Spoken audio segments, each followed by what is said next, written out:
okay. We were doing a couple things wrong, but we've got the triangle now. That's great. You gotta pat yourself on the back every time you see something change somewhat in the direction of your favor. We forgot to comment this stuff out, but you know, there you go. We know how to do that.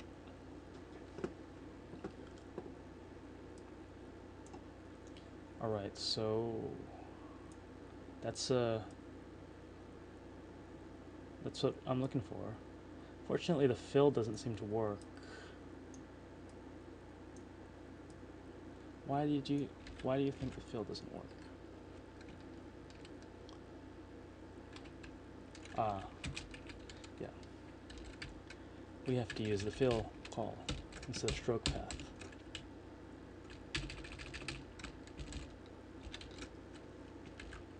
Yeah. So let's see what that does. Right. So this looks pretty cool. I mean, it's doesn't have a margin yet, so it's in a weird place, but it's also not transparent on the top. It should be. When I can move this noise ball thing around like this, but if I put it here, yeah, it's not transparent. We can change that easily, of course. Let's go ahead and do that. I don't even have to make it fully transparent, which is nice. So if I go down, where do we set up the drawing? Outline, yeah, right here. So here I'm setting the fill color. It's probably better to set it like that instead of setting RGB to 0.2.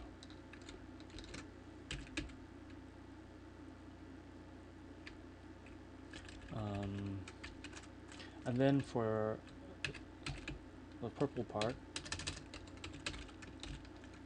I make that transparent as well. I'm not sure if that is what I want, but let's try it. Alpha values are tricky because it depends on the blend mode.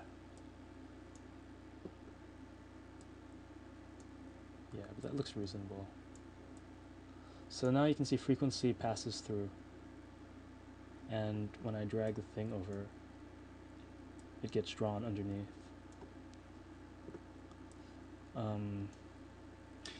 Yeah, you can see how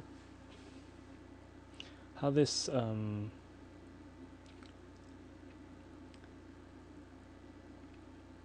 how pointy this slider bar thing seems because of the unforgiving nature of straight lines.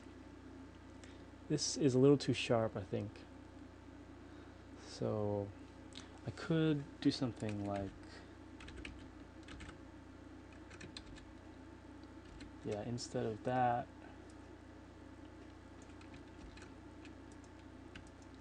I wish there was a line too, or there's probably a way to do that. How do you draw a straight line? Is there a line tool? Yeah, straight line. Ah, there we go. So I could do this. That might be even better.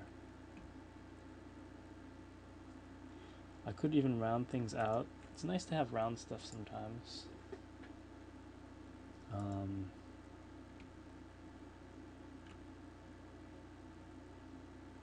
I could just make them all curves.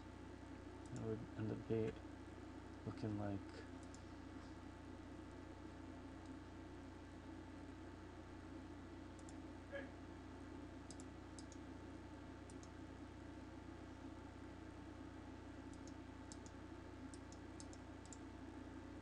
that.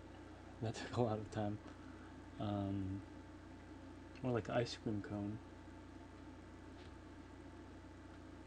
which isn't a bad idea. Of course, I love ice cream, and apparently there are some people in the world who don't. Yeah, I'm starting to get distracted with paint tools are very helpful and dangerous at the same time. Anyway, I think having this base thing and you make are these called trapezoids? I can't remember what these are called. I remember they had a weird name.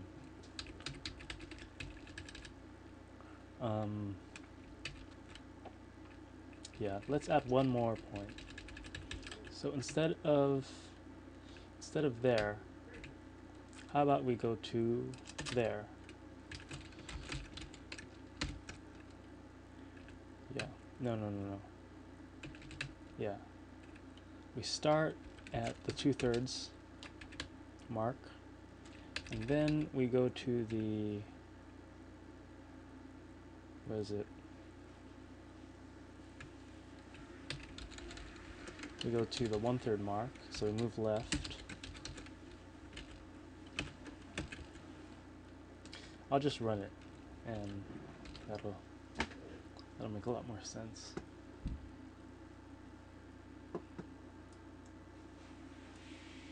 Yeah, so there you go. This looks a little more friendly to me.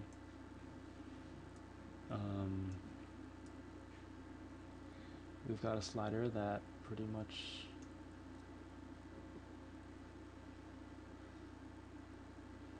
it looks a little sketchy. What I mean by that is like something you draw on a paper compared to like the top, which is very polished. This is a button I did, by the way. See the gradient? It just makes it look like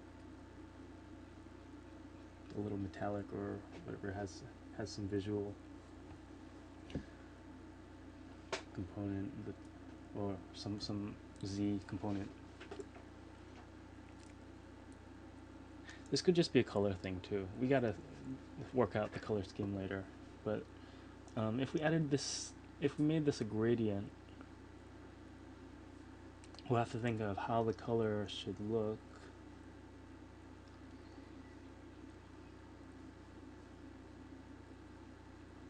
We could easily go from we could take this color and make it the base color and start there. And yeah, I like that. Let's do that for gradient. I actually haven't used gradients yet. I think I used them once, but that wasn't like a me.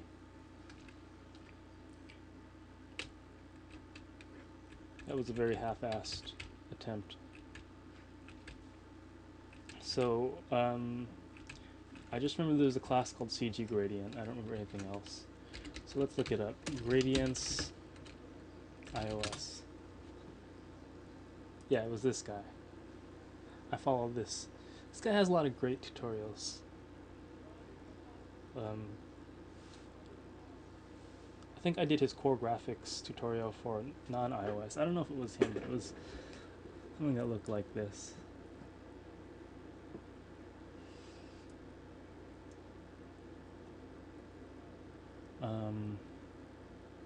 So what are we looking for? Basically, the word gradient. So he talks about drawing gradients, but I remember that's way down. Yeah. Drawing gradients. We're going to be drawing lots of gradients. Let's add our gradient code. Great.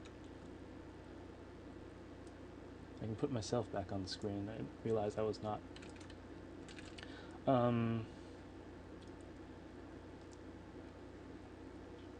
So he has his own function. There's a start color and an end color. Yeah. And apparently there is a need to create a color space reference.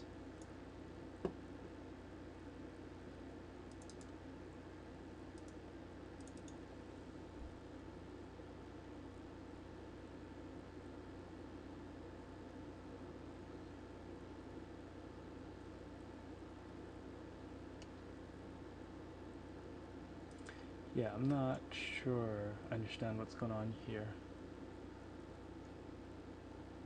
This looks like a default color space, so just RGB. And the locations, what does that do? This is probably location on the color space.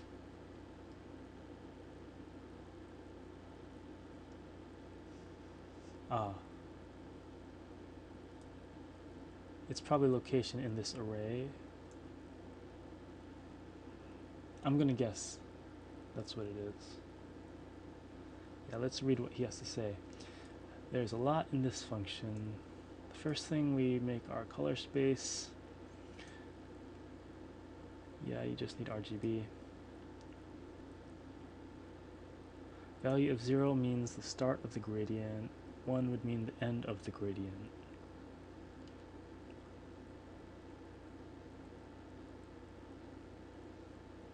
This is a C array, so it has to be 2, I guess. No, it's probably takes the size of the color.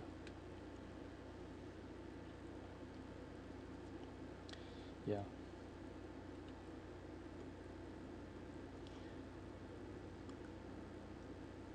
Alright, so now once you get your gradient,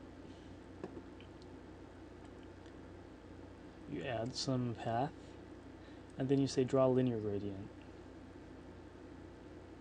Okay. That's interesting. So it's actually the draw call. That was a little unexpected. What is the call I use called? It's like stroke fill. It is called draw path.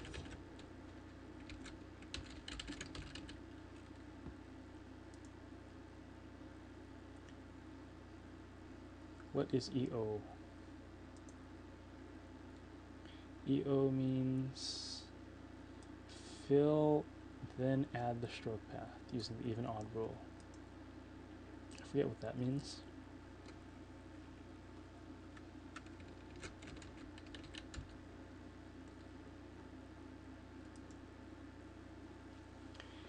Yeah, so interestingly enough,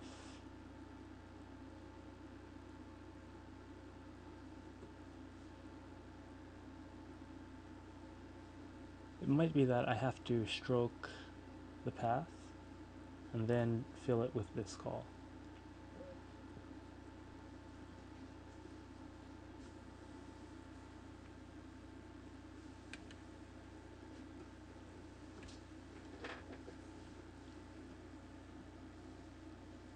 Well, we can try it out, and if we need to restore the path, we can always do something to manage all that.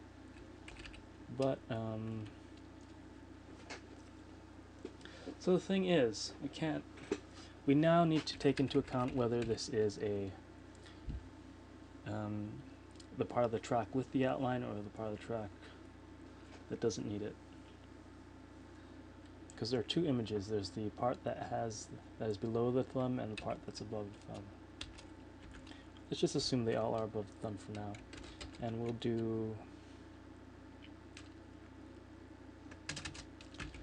yeah, we have to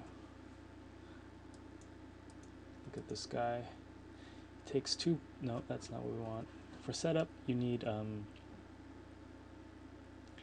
two colors. So I think I can just get the NS colors. Yeah, let's do that. CG color, so CG color.